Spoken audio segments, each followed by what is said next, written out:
नमस्कार दोस्तों, स्वागत है मेरे चैनल पर। आप सभी का आज चर्चा करने वाले हम स्वतंत्र भारत की राजनीति क्लास 12 जिसका अध्याय है दूसरा, एक दल के प्रभुत्व का दौर।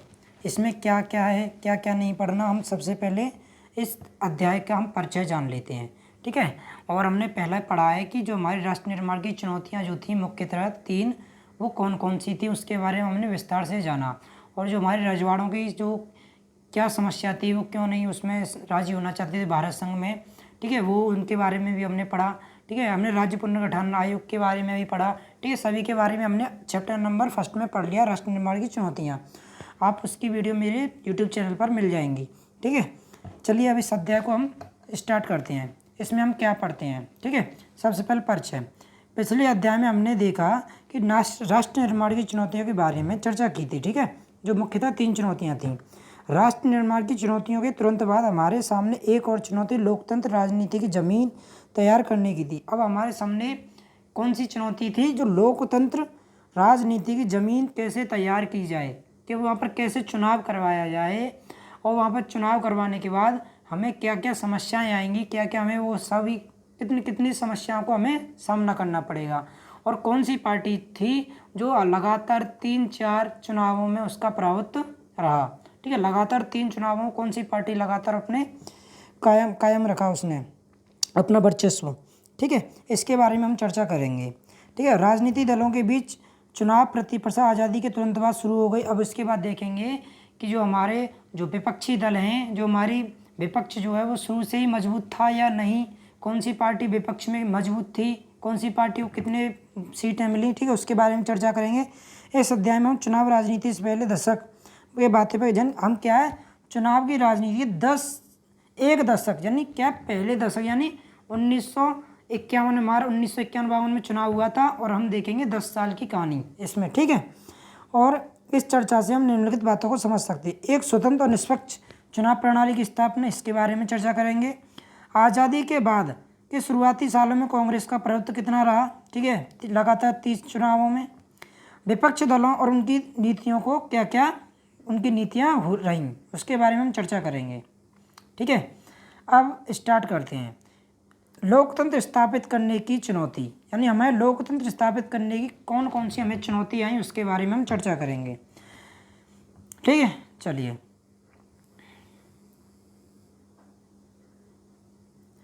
आपको अब अंदाज़ा लग चुका होगा कि स्वतंत्र भारत का जन्म किन कठिन परिस्थितियों में हुआ।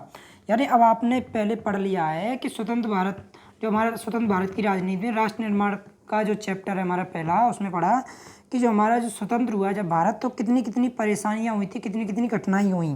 ठीक है। आपने देश के सामने शुरुआती से ही राष्ट्र निर्माण की चुनौतियाँ थीं, और इन गंभीर चुनौतियों के बारे में आप पढ़ चुके हैं।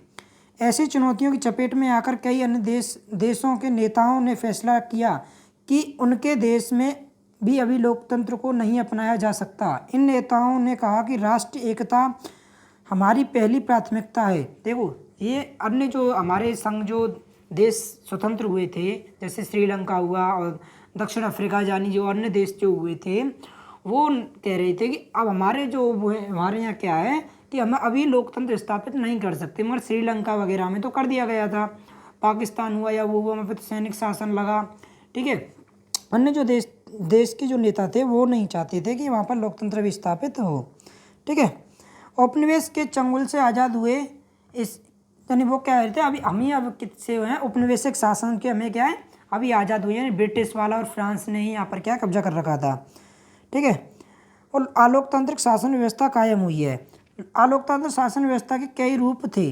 कहीं थोड़ा बहुत लोकतंत्र रहा, लेकिन प्रभावी नियंत्रण में एक नेता में हाथ में था, तो कहीं पर एक दल का शासन कायम हुआ, कहीं कहीं पर सीधे सेना के सत्ता की बागडोर संभाली। ठीक है। लोकतंत्र शासन व्यवस्था की शुरुआत इस वायदे से हुई कि जल्द ही लोकतंत्र कायम कर दिया जाएगा। बहरहाल एक बार कहीं अलोकतांत्रिक शासन के पांव जम गए तो फिर वहाँ बदल पाना मुश्किल हो पाएगा। यानी फिर क्या हुआ कि बहुत से जो देश थे वहाँ पर क्या है, लोकतंत्र स्थापित नहीं कर पाए वो। और ठीक है, कहीं पर क्या है, कोई देश तो ऐसा हुआ कि वहाँ पर सैनिक शासन हो गया, कहीं कोई ऐसा देश हो गया वहाँ पर एक ही पार्टी का प्रभुत्व हो गया, जैसे चीन वगैरह हुए। ठीक है। और पाकिस्तान वगैरह में सैनिक शासन स्टार्ट हो गया, तो अन्य जो देश थे वो पूरी तरीके से लोकतंत्र को स्थापित नहीं कर पाए। ठीक है, भारत भी परिस्थितियां बहुत अलग नहीं थी, क्योंकि भारत भी क्या है, भारत के सामने भी यही परिस्थितियां थी कि लोकतंत्र को कैसे कायम किया जाए। ठीक है, लेकिन आज़ाद भारत के नेताओं ने के लिए कई ज़्यादा कठिन रास्ता चुनने का फैसला किया, मगर आज़ाद भारत के जो नेता थे उन्होंने क्या है, ये कठिन रास्ता ही अपनाना का अपना फैसला किया। नेताओं ने कोई और रास्ता चुना होता तो वह आश्चर्य की बात होती, क्योंकि हमारे स्वतंत्रता संग्राम की गहरी प्रतिबद्धता लोकतंत्र की थी। यानी हमारे जब लोकतंत्र को ही लेकर सबसे पहले जो हमारे आंदोलन चल रहे थे उनमें पहले ही स्पष्ट कर दिया गया था कि आज़ाद हिंदुस्तान का जो शासन होगा वो लोकतंत्र के जरिए चलाया जाएगा, क्योंकि सभी को समान अधिकार होंगे, सभी को समान अपना अपना रखने का क्या है, एक बोलने का हक होगा। ठीक है, अपनी बात रखने का। ठीक है, फिर इससे क्या है कि नेताओं ने कोई अन्य रास्ता नहीं चुना। ठीक है, हमारे नेता लोकतंत्र को राजनीति का निर्णायक भूमि को लेकर सचेत थे। ठीक है, वो जानते थे कि लोकतंत्र की जो रणनीति है, जो निर्णायक भूमिका है, वो बहुत ही अच्छी है और उसके बारे में वो क्या परिचित थे। वे राजनीति को समस्या के रूप में नहीं देखते थे। वो क्या राजनीति को समस्या के रूप में नहीं देखते थे, वे राजनीति को समस्या का समाधान का उपयोग मानते थे। वो कहते थे कि जो राजनीति है वे समस्या का समाधान ही निकाल सकती है। हर समाज के लिए फैसला करना जरूरी होता है कि उसका शासन कैसे चलाया जाएगा, क्योंकि नेता और नेता के हाथ में ही होता है, जो नेताओं के सांसदों के हाथ में ही होता है कि शासन कैसे चलाया जाएगा, कैसे कानून बनाए जाएंगे। ठीक है, वह किन कायदे कानूनों पर अमल करेंगे, चुनने के लिए हमेशा कई नीतिगत विकल्प मौजूद होते हैं। फिर भी समाज में कई समूह होते हैं, इनकी आकांक्षाएं अक्सर अलग अलग होती हैं। देखो, हर समाज में हर तरह के लोग रहते हैं। कहीं कहीं पे हर जगह हमारे देश में क्या था, हमारे यहाँ विविधताओं भरा देश है। हमारे यहाँ हिंदू, मुस्लिम, सिख, ईसाई और अन्य जातियाँ वाले, अन्य बोली बोलने वाले सब तरीक़े के लोग हैं। ठीक है, एक दूसरे के विपरीत होती हैं। ऐसे में विभिन्न समूहों के हितों के लिए टकराव कैसे निपट सकते, इन टकरावों से कैसे निपटा जा सकता है, इसी सवाल का जवाब लोकतंत्र राजनीति में है। सत्ता की प्रतिस्पर्धा राजनीति की दो सबसे ज़्यादा जाहिर चीज़ें हैं। जो राजनीति की जो सबसे ज़्यादा क्या है, हमारी लोकतंत्र राजनीति सत्ता, एक तो क्या लोकतंत्र राजनीति सत्ता और प्रतिस्पर्धा राजनीति की दो सबसे ज़्यादा जाहिर चीज़ें हैं। एक तो क्या हमें लोकतंत्र राजनीति सत्ता में होनी चाहिए और एक क्या प्रतिस्पर्धा राजनीति, यानी वहाँ पर क्या है हमारा विपक्ष जो होगा वो अच्छा हो। ठीक है, लेकिन राजनीतिक गतिविधि का उद्देश्य जनहित का फैसला करना और उस पर अमल करना होता है। मगर राजनीति का जो उद्देश्य होता है वो क्या होता है कि जो जनहित माने जनता के लिए फैसला करना और उसको अमल करना, यानी वहाँ पर लागू करना, वो वहाँ पर ही उनके लिए नेताओं का ये क्या होता है, संकल्प होता है। हमारे नेताओं ने इसी रास्ते को चुनने का फैसला किया और हमारे नेताओं ने क्या कि हम लोकतंत्र को ही अपनाएंगे। ठीक है, पिछले साल हमने पढ़ा कि हमारा संविधान कैसे बना। ठीक है, हमने अपनी क्लास 11th की पुस्तक में पढ़ा कि हमारा संविधान कैसे कैसे बना, कितने समय में बना, उसके बारे में हमने चर्चा की। ठीक, हमारा संविधान 26 नवंबर 1949 को अंकित किया, यानी हमारा संविधान जो था वो 26 नवंबर 1949 को बनकर तैयार हो गया था और 24 जनवरी 1950 को इस पर हस्ताक्षर हुए, यानी 24 जनवरी 1950 को इसकी अंतिम बैठक हुई और इसी दिन क्या है हमारा संविधान पर हस्ताक्षर हुए। और ठीक है, इसी दिन क्या है हमारा राष्ट्रगान और हमारा राष्ट्रगीत अपनाया गया था। यह संविधान 26 जनवरी 1950 को अमल आया, यानी जब हमारा गणतंत्र घोषित हुआ हमारा भारत, तो ठीक है लोकतंत्र गणतंत्र घोषित हुआ, तो जब हमारा 26 जनवरी 1950 को संविधान अपनाया गया। ठीक है, जब से हमारी कानून व्यवस्था, हमारे जो चुनाव जो थे वो सब स्टार्ट वही से हुए थे। उस वक्त देश का शासन अंतरिम सरकार चला रही थी, यानी उससे पहले जब संविधान बन रहा था उस समय हमारे देश की जो शासन व्यवस्था थी वो अंतरिम सरकार चला रही थी। ठीक है, वक्त का तकाजा था कि देश का शासन लोकतंत्र रूप से निर्वाचित सरकार द्वारा चलाया जाएगा। संविधान ने नियम तय कर दिए थे और अब नए नियमों पर अमल करना जरूरी था कि अब जो संविधान के अनुसार ही कैसे चुनाव आयोग होगा वो चुनाव करवाएगा, कैसे कैसे करवाएगा, वो सभी क्या संविधान में नियत था। शुरू में ख्याल था कि ये काम महज चंद महीनों का है, यानी शुरुआत में तो लग रहा था कुछ महीनों में ये क्या है हमारा चुनाव वगैरह हो जाएंगे। भारत के चुनाव आयोग का गठन 1950 के जनवरी में हुआ था। ठीक है, जो हमारे चुनाव आयोग जो पूरा चुनाव से रिलेटेड जो काम होते हैं, जो चुनाव करवाती है जो संस्थाओं क्या चुनाव आयोग है, उसका गठन जनवरी 1950 को हुआ और इसके पहले चुनाव आयुक्त कौन थे? सुकुमार सेन। ठीक है, चुनाव आयुक्त कौन थे? सुकुमार सेन। उम्मीद की जा रही थी कि देश का पहला आम चुनाव 1950 में के वक्त ही हो जाएगा, मगर ऐसा नहीं हुआ। चुनाव 2 बार स्थगित करने पड़े थे हमें।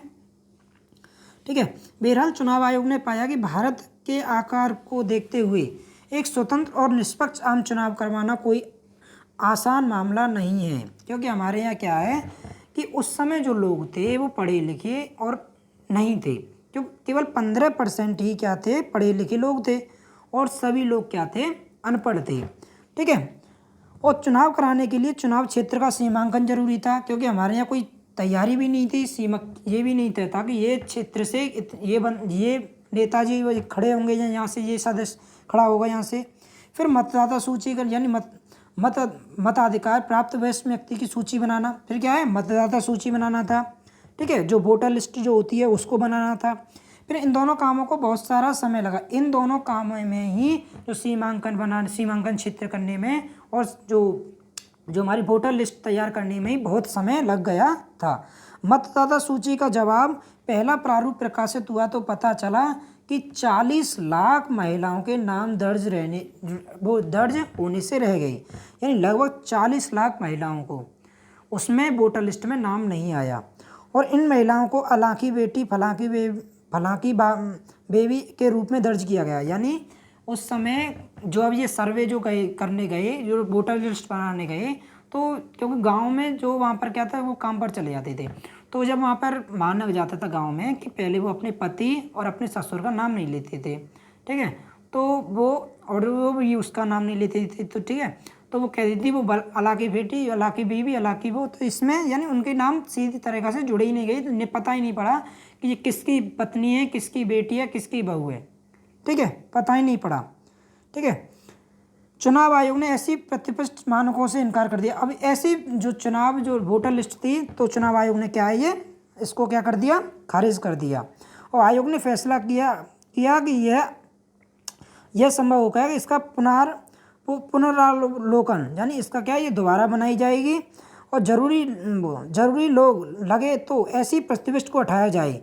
यह आप हिमालय की चढ़ाई और जैसा दुष्कर्म काम था। अब ऐसा लग रहा था जिसने जो वोटर लिस्ट जो अधिकारियों ने बनाई थी, अब वो कह रहे थे यानी बहुत ही तकलीफों और समस्याओं से तो ये बनी है। अब उनको ऐसा लग रहा था कि हिमालय की चढ़ाई जैसा एक ये कार्य है। ठीक है, इतने बड़े पैमाने का ऐसा काम दुनिया में अब तक नहीं हुआ था। ठीक है, इतना बड़ा जो काम था वो दुनिया में कहीं पर भी नहीं हुआ था। उस वक्त देश में 17 करोड़ मतदाता थे। ठीक है, और इनके द्वारा हमें 3200 विधायक जो क्या थे? चुनने थे। ठीक है, और 489 क्या है? सांसद चुनने थे। ठीक है, इन मतदाताओं में महज 15% क्या थे? साक्षर यानी पढ़े लिखे थे। इस कारण चुनाव आयोग ने मतदाता की विशेष पद्धति भी सोचना पड़ा। चुनाव आयोग ने चुनाव कराने के लिए 3 लाख से ज़्यादा अधिकारियों को, चुनाव कर्मियों को प्रशिक्षित करने के लिए क्या है? कार्य किया। यानी इन सभी चुनाव को करवाने के लिए हमें 3 लाख क्या थे? अधिकारियों को क्या था? शिक्षित करने के लिए वो किया था। 3 लाख अधिकारियों ने ये क्या था हमारा वो करवाया था चुनाव। ठीक है, देश के विशाल आकार और मतदाताओं के भारी भरकम संख्या के लिहाज में पहला आम चुनाव अनूठा नहीं था, बल्कि मतदाताओं की बड़ी तादाद गरीब और अनपढ़ लोग थे। मैंने आपको बता दिया कि बहुत ही क्या था, एक तो गरीबी थी हमारे यहाँ और एक क्या था?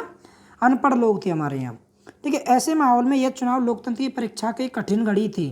ठीक है, इस वक्त तक लोकतंत्र सिर्फ धनी देशों में ही कायम था, क्योंकि लोकतंत्र में पैसा बहुत खर्च होता है और पढ़े लिखों को ही, पहले आपको ही पता है, पढ़े लिखों और जमींदार और बड़े बड़े उनको ही क्या था? वोट डालने का अधिकार था। और एक और बात, पहला हमारा ही देश है दुनिया में जिसने सबसे पहले महिलाओं को मतदान देने का अधिकार दिया था।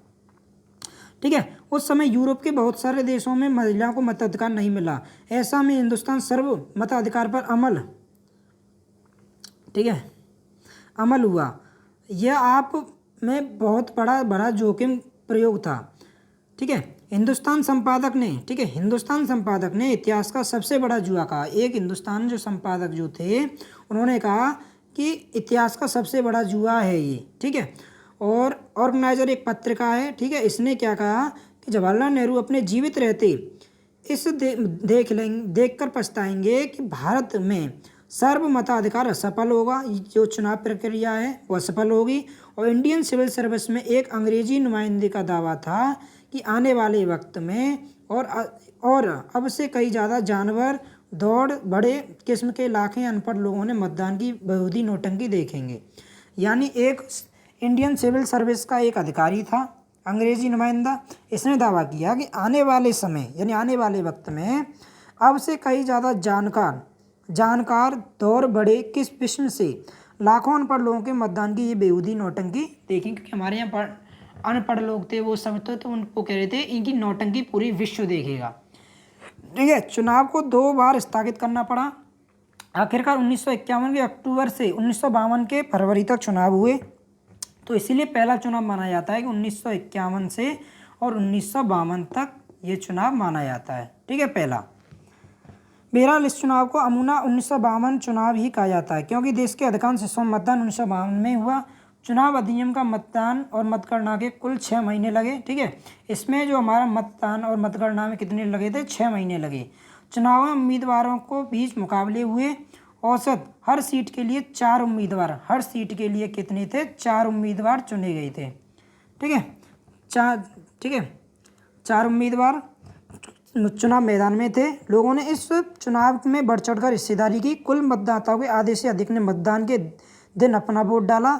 चुनाव के परिणाम घोषित हुए तो उम्मीदवारों ने इन परिणामों को निष्पक्ष बताया। ठीक है, अब जैसे अब होते हैं तो अब क्या है, अरे ईवीएम में घोटाला, ये घोटाला, वो घोटाला। पहले कुछ नहीं, जो चुनाव आए थे उन्होंने निष्पक्ष बताया था नेताओं ने, विपक्षी नेताओं ने। ठीक है, सार्वभौमिक मताधिकार ने इस प्रयोग ने आलोचनाओं पर मोहबंद कर दिया। टाइम्स ऑफ इंडिया, जो हमारी एक पत्रिका है, टाइम्स ऑफ इंडिया ने माना कि चुनावों ने उन सभी आलोचकों के संदेह पर पानी फेर दिया जो मताधिकार को शुरुआत में इस देश के लिए जोखिम भरा सौदा मान रहे थे सॉरी। तो उन्होंने जो टाइम्स ऑफ इंडिया ने कहा, जो हम आलोचना कर रहे थे कि ये ऐसा होगा, नौटंकी देखेगी पूरा विश्व, ये होगा वो होगा, तो उन सभी के मुँह पर क्या था, ताला लगा दिया। ठीक है, टाइम्स ऑफ इंडिया ने लिखा।